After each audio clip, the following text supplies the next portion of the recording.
Sequence initiated. T-minus 15 seconds and counting.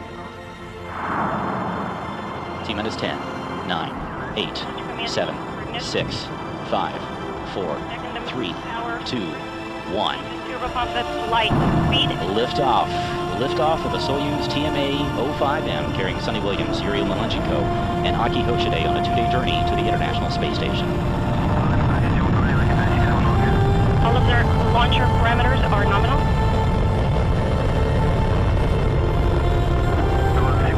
20 seconds. First stage thrusters are operating nominally. Copy all launch control, and we are fine. 30 seconds into the flight. Launcher parameters are nominal. Copy launch control. 40 seconds into the flight. Everything's stable. Copy all. Copy. Everything's in order on board.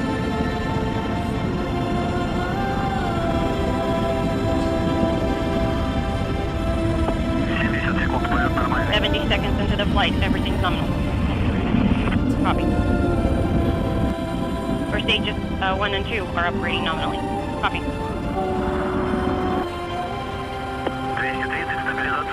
230 seconds into the flight, vehicle is stable. Copy. Everything's nominal on board. Of the Zarya module of the International Space Station on the STS-132 mission of Atlantis.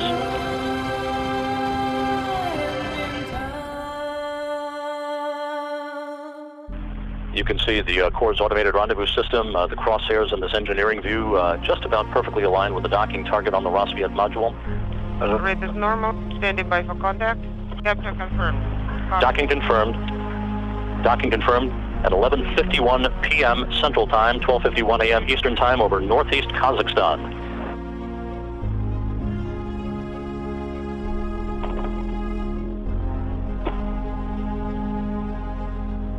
So on the 37th anniversary of that famous handshake in space by Tom Stafford and Alexei Leonov during the Apollo-Soyuz mission, another union of crews takes place to continue that legacy.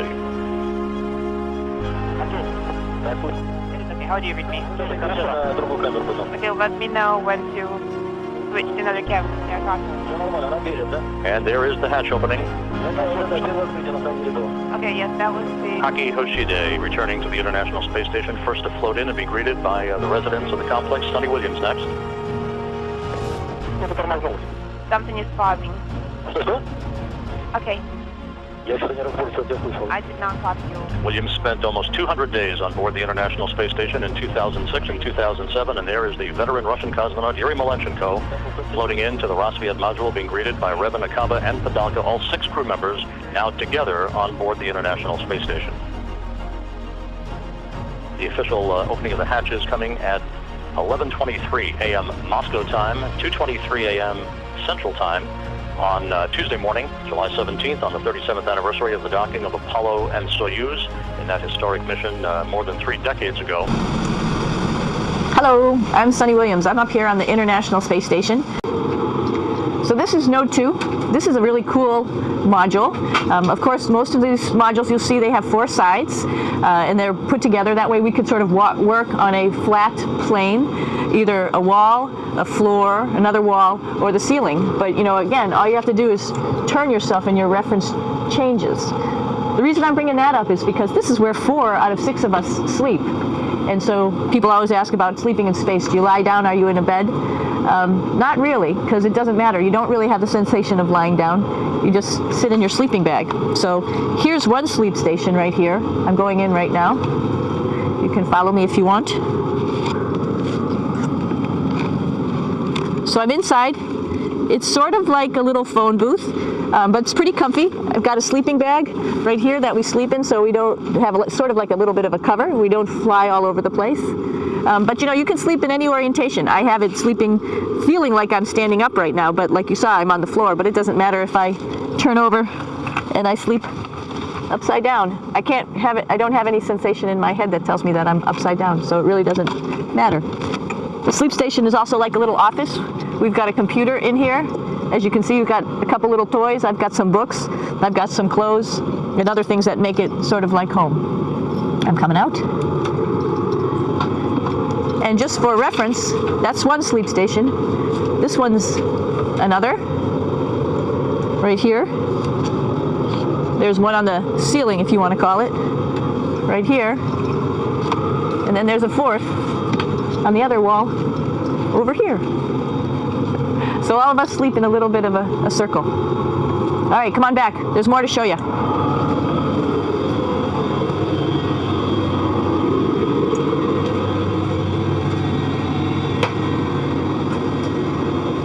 Here we are in the U.S. laboratory.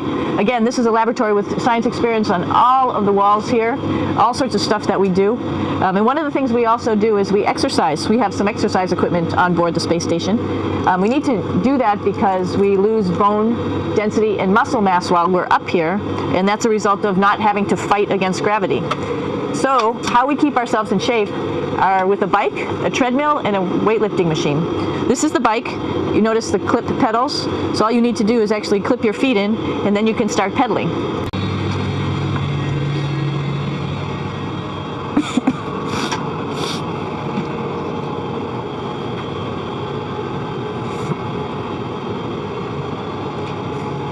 Here's a pretty cool place. This is sort of like in your house where everybody meets in the morning.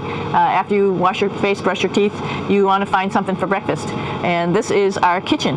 You might notice there's all sorts of foods here. It's like opening the refrigerator. You got all your different stuff that you want to have: drinks, meats, eggs, vegetables, cereals, bread, snacks.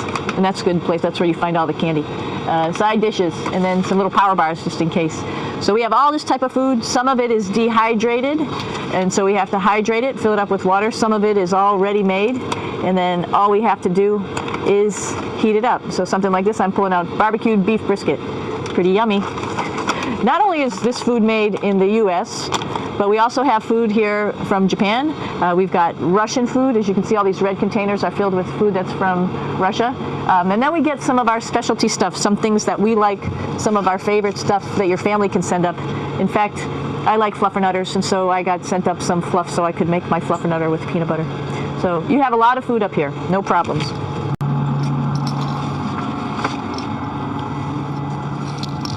It's like a glass-bottom boat.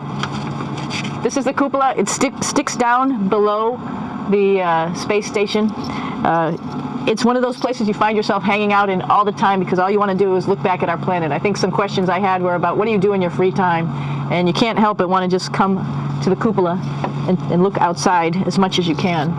And a lot of folks, I play this game with myself about where we're flying over the Earth. I try to come in here and just guess. After being here for a little while, you can sort of figure it out. You can tell different cloud types over different continents. You can tell different soil types over different continents. So let's see. And then, of course, there's a lot of ocean. So usually we're over the ocean at first glance. I will tell you in just a moment where we are.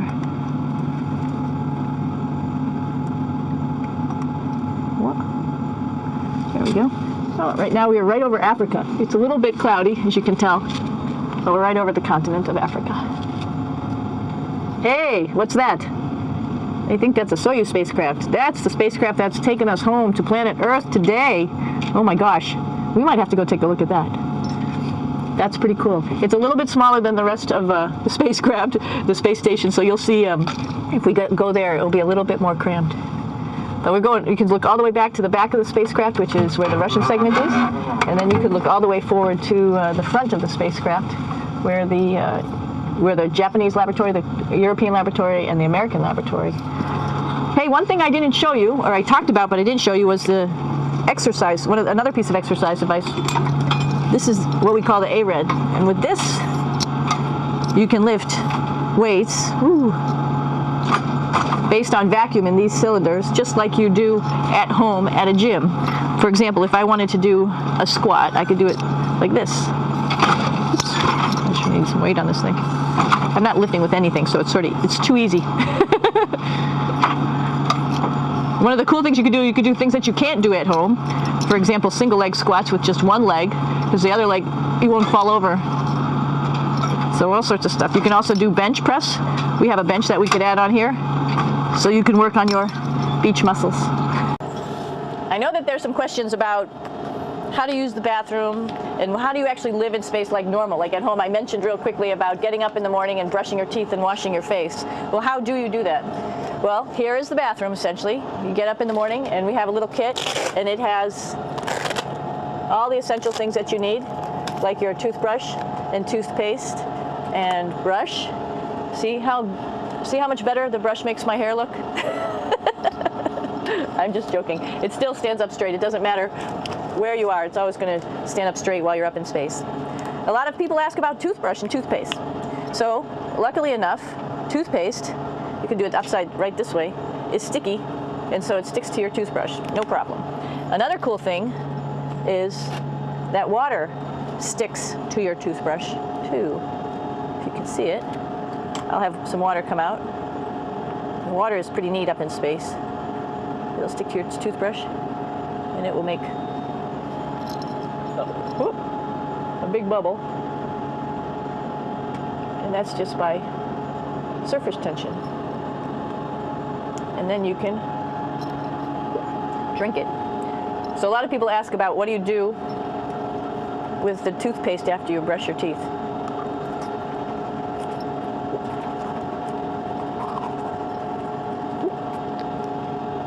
Two options. Swallow it, and it's sort of like mouthwash, but it tastes a little gross. Or you can just spit it out in a paper towel, and then you don't have to worry about it. Swallowing thing I wouldn't recommend at home. I'm only up here for 4 months, so it's not that bad. One of the most pressing questions about living in space, of course, is the bathroom. So let's take a look at that little piece of work. Come on in.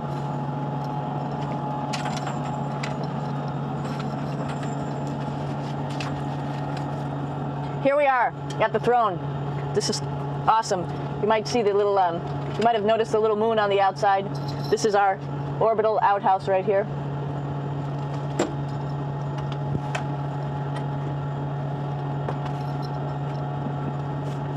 And of course, it serves for two functions. Number 2, right here. I'll show you. But you see it's pretty small, so you have to have pretty good aim, and you'll be ready to make sure things get let go the right direction. And it smells a little bit, so I'm closing it up. And that's, of course, for number 2. And this guy right here is for number 1. So there's sort of two slightly separate functions, but you can do a little, essentially both, by hanging on right here and doing number 1 and number 2. I might add it's color-coded, so you really don't get it mixed up, which is nice. This is yellows for number 1. And also, there's a selection of paper. People always ask about toilet paper. What do you do with toilet paper? What kind of toilet paper do you have? We have gloves, just because sometimes it does get messy. We have some Russian wipes, which are a little bit coarse if you like the coarse type of toilet paper. We have some nice tissues, which are nice and soft if you like soft toilet paper. We have Huggies, just for any cleanup. You know, we were all babies once, and this sort of helps. And then if things get really out of control, we have disinfectant wipes, just to make sure we clean up here. Because, you know, just like the water I showed you, the number 1 stuff can sort of go all over the place if you don't aim correctly. And did I mention both of these have a little bit of suction, so they should keep things going in the right direction. But like I said, sometimes things get a little out of control if you are out of control yourself flying around. So we have lots of protective stuff. And of course, you do have your privacy. There's a little door. From the Rassvet module to the Soyuz spacecraft, now saying farewell. Aki Hoshide, who has spent 4 months on board there, is Sonny Williams.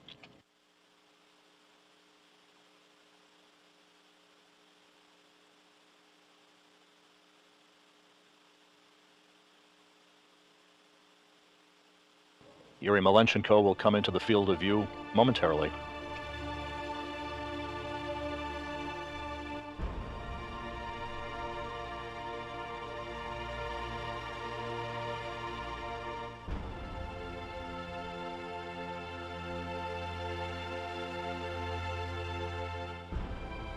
Hugs and handshakes as Malenchenko says goodbye to his Russian colleagues.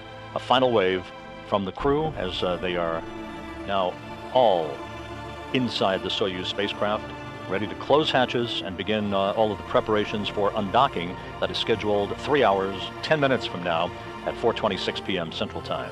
For the undocking command that will be issued by flight controllers at the Russian Mission Control Center in Korolyov. That will initiate the opening of hooks that have held the two spacecraft together, the Soyuz with the International Space Station's Rassvet module. Springs on both sides of the docking interface then will push off against one another at 4:26 p.m. Central Time to induce physical separation. That will be followed 3 minutes later by a separation burn of about 15 seconds in duration to begin an opening rate for the Soyuz that ultimately will carry it to a distance of 12 kilometers away from the International Space Station for the deorbit burn that will begin the journey home for Williams, Olenchenko, and Koshide.